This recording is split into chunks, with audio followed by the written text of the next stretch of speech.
भारताची star cricketer Smriti Mandhana आणि पलाश मुच्छलचं लग्न लांबणीवर पडलंय। त्यासाठी तिच्या वडिलांच्या तब्येतीचं कारण दिलं जात असलं तरी आता सोशल मीडियावर अनेक उलटसुलट चर्चा पाहायला मिळत आहेत। पलाश मुच्छलचे मेरी डिकोस्टा नावाच्या मुलीसोबतचे चॅट सोशल मीडियावर व्हायरल झाले आहेत। पलाशने स्मृतीचा विश्वासघात केल्याचं आणि तो मेरी डिकोस्टा या मुलीसोबत चॅट करत असल्याचे कथित स्क्रीनशॉट्स सोशल मीडियावर व्हायरल झाले आहेत। धक्कादायक बाब म्हणजे हे चॅट स्मृतीसोबत लग्न नक्की झाल्यानंतरचे असल्याची चर्चा सोशल मीडियावर आहे। एबीपी माझा या चॅटची पुष्टी करत नाही। व्हायरल चॅटबाबत पलाश आणि स्मृती या दोघांनीही कोणतेही स्पष्टीकरण दिलेलं नाही। पलाशचे चॅट समोर आल्यानं स्मृती आणि पलाशने लग्न पुढे ढकललं नाही ना असा सवाल उपस्थित झालाय।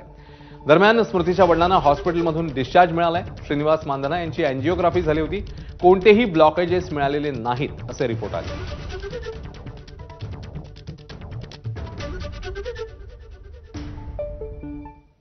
आता बातमी क्रिकेटच्या मैदानातून टीम इंडियाने दक्षिण आफ्रिकेविरुद्धची